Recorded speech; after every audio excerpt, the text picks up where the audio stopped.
Hello, and welcome to Every Day is Funny, the meditative morning show about newspaper comics. And we continue our trend of turning a podcast into a religion to get the benefits that come from religion with our 6th commandment today. I'm going to be doing a full 10. Yesterday's commandment: you must believe Pangea will come back together again. That's a core tenet of the Church of EDIF. We don't know when, we don't know why.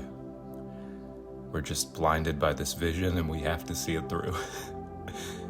It's what started the religion, and we can never admit we're wrong, so we will continue to believe it will happen. Today, the 6th commandment. Kind of a biggie. Realized I hadn't said this one yet. Thou shalt read newspaper comics.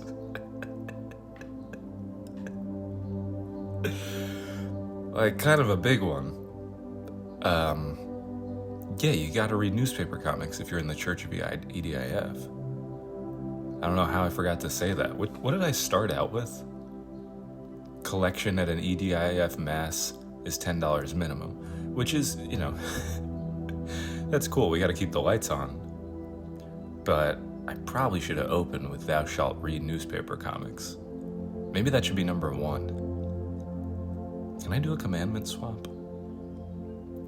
I wonder if God ever regretted his ordering of the commandments. Like, you know how artists sequence albums? You don't? You don't know how artists put songs on albums in specific orders? Well, let me tell you. No, I wonder if God wanted a resequencing, but he felt too embarrassed by Moses to bring it up because he's too omnipotent for any sort of redo. Because if you look at the 10 Commandments, shall not kill is down at 5. Which it's still on the first tablet. It made the cut of the first tablet, which is really cool. It's awesome to see, But maybe it should go above honor your father and mother. Because if your father and mother suck, still honor them, but more than don't kill? And maybe these aren't in a specific order, and you could say, adio, number 1 and number 10 are the same level of importance. And I'd say sure, but I do think there's something to the fact that number 1 is I am the Lord, your God, you shall worship me and only me. That feels I don't think he would have sufficed having that one at 10. That feels like a front and center, letting you know where we all stand sort of thing. Maybe this is just becoming a religious spoof podcast. Me riffing on Catholicism. But I truly mean this. The 6th commandment. You read comics every day. If this show ceases in the future, if the lights go out, it's not the end. You read comics every day. These comics teach us things about non-binary losers, about dead goldfish funerals, about a love of sunbeams.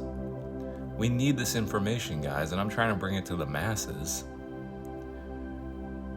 by doing this very people-friendly, accessible thing where I make fun of the 10 Commandments. So spread the word. Get busy living or get busy dying. I don't know why I said that. And let's get to the comics. Because we shall read them. We shall.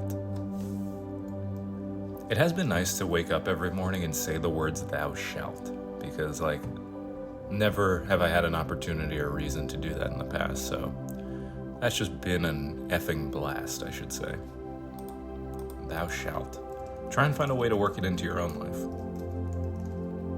Alright, we're going to start with some Gearhead Gertie. The entire comic strip is about a woman who loves NASCAR, and she's old. And that's funny.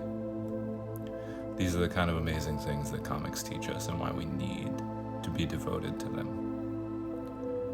Alright, let's see what we got. Gearhead Gertie is at a perfume counter. There should be some major antics here. The person at the perfume counter says, "I'm sorry, but we don't have a burnt rubber fragrance." Did Gearhead Gertie really believe she would go to a fancy perfume counter and say, "Do you have anything that smells like burnt rubber?" This is an elderly woman who's lived life, I assume been to many a perfume counter. And she's still, is she going like off her rocker a little? It's a funny joke, again, just a very simple joke about NASCAR. What a fun challenge for this author to like be so regimented to, how do I make another joke about an old woman loving NASCAR and never straying from that?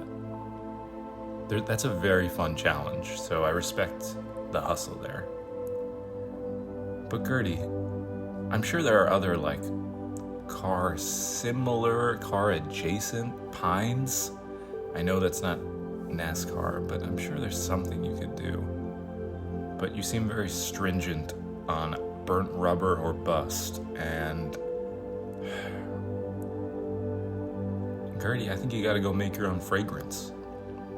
I don't think you have a lot of time left on this earth, and I think most of it you want to celebrate in front of a television, watching cars race around a track a lot. But it could be your one final thing, to be the old woman who invented a burnt rubber fragrance to celebrate her love of NASCAR. It'd be kind of nice. Or maybe she's just like losing her mind, wandering around asking people for burnt rubber fragrances. It's sad to know how to get all the way to the perfume counter and still be totally out of your mind.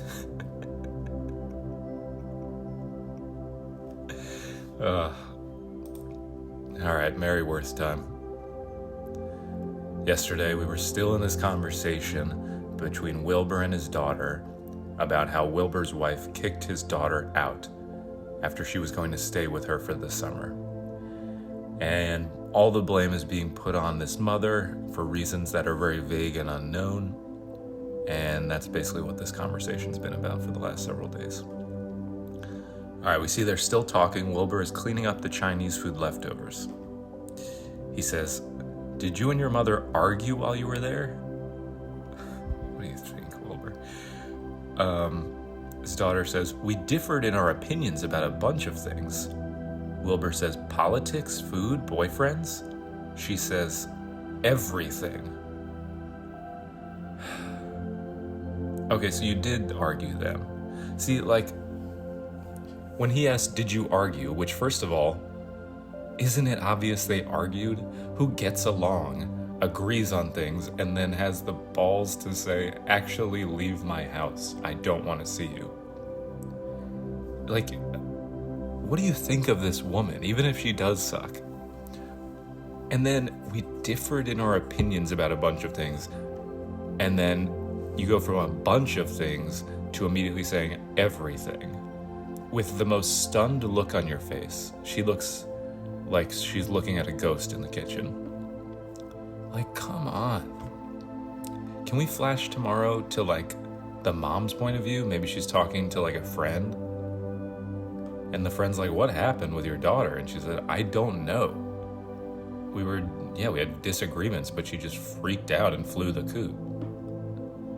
Because I'm not buying this. They talked about why in Wilbur's attempt to figure out what they argued about? Politics, I guess I get. Boyfriends, I guess I get. Food? You argued about food?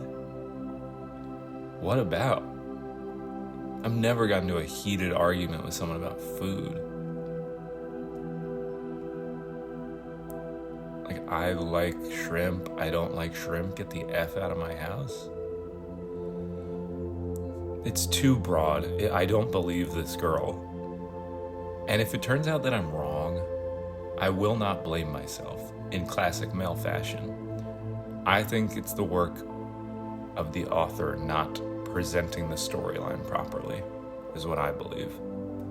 Because there's no way this daughter is like completely free of guilt in this situation. I'm just calling that now. I don't like it. I don't like her. She's the Parker equivalent of this comic. And I'm glad the dead goldfish Stalin isn't around to see this mess. All right.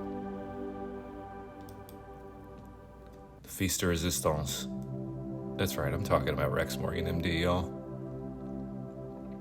Yesterday, I'm like losing track of what's happening in Rex Morgan, MD, because every day has been talking to Parker by his hospital bed about the bully punch and about how none of the blame should be on Parker. Bullies beat up people for any difference, anything they don't like about a person, and none of this is Parker's fault. Which I agree, it's not their fault, but they can still reflect and change some behaviors. Today it's, oh wow, the meeting of the most interesting people in the strip. Aunt Judy and Corey's dad get the sole attention in today's strip. This author's a genius. Okay. Aunt Judy says to Corey's dad, "Thanks for giving Parker that pep talk, Buck. Now I know why Corey's such a good kid. He's got a great dad." Corey's dad says, "Just seems like common decency to me. No big deal. But I guess it's not as common as it ought to be." Aunt Judy says, "Parker's own parents couldn't even accept them. That's why I'm raising the kid. Makes me wonder what sort of parents Parker's bully has." Wow. What a foreshadow. I guess tomorrow we're going to be pivoting back to the bully's parents, or his dad again, that we've seen in the past few days. You know, for a second I thought Aunt Judy was like coming on to Corey's dad. Like, I know why Corey's such a good kid. He's got a great dad. And then Corey's dad like immediately notices that and puts the kibosh on it. Like, just seems like common decency, no big deal. Please stop talking to me, Aunt Judy. I have a wife. Man, we have a theme here with both Mary Worth and Rex Morgan about people's parents disappointing them. Is the comics community known? You know, we hear about like comedians have very sad upbringings, deal with depression or psychology, people who get into psychology. No one ever talks about the graphic illustrators of the world, huh? Seems like a lot of parental issues around this profession. Where are they? They just like stepped away from Parker's hospital bed just so she could say this for like 2 seconds. It'd be funny if they panned out and Parker was like, "I can hear you. Like, go in the hallway." Let me think of what to comment. All right, I'm going to comment playing off Aunt Judy saying, "His parents aren't around, that's why I'm watching the kid." And I'm going to say it from the point of view of Aunt Judy. "And that's the only reason I'm raising the kid. Usually I wouldn't be caught dead with someone short, chubby, red-haired, non-binary." And then Parker goes, "Please, Aunt Judy, at least go out in the hallway." Kind of playing off the joke I just said 2 seconds ago. Send. All right, time to wind down for this Friday, July 12th. I hope you have a wonderful start to your weekend. And remember, every day is funny.